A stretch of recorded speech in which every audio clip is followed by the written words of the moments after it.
तर आणखीन एक महत्त्वाची बातमी, एकीकडे शिवतारेंनी आव्हान दिल्यानंतर बारामती सारखंच काम पुरंदरमध्ये करेन, अजित पवारांनी आश्वासन दिलंय। माझ्या विचारांचा खासदार निवडून द्या असंही आवाहन अजित पवारांनी केलंय। गुंजवणीचं पाणी आणण्यासाठी पुढील बजेटमध्ये निधी देईन असंही अजित पवारांनी म्हटलंय। मित्रांनो, तुम्ही बघितलंय गेले 30-35 वर्ष मी बारामती तालुक्याचा आमदार म्हणून काम करत असताना तुमच्याही पावणे रावळे तुम्ही पण बारामतीमध्ये येता, कशा पद्धतीने मी बारामती बदलली।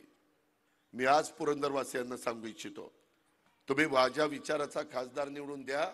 मी बारामती सारखं, बारामती एवढं नाही कारण त्याला फार वर्ष लागतात, तुम्ही माझ्या विचाराचा खासदार निवडून द्या।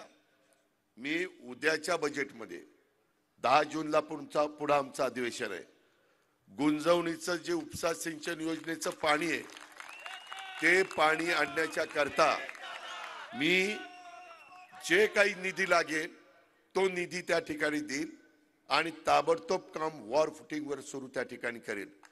मी जसं बोलतो तसं वागतो। मी शब्द एक तर जास्त करून देत नाही आणि एकदा शब्द दिला तर तो शब्द खाली पडून देत नाही।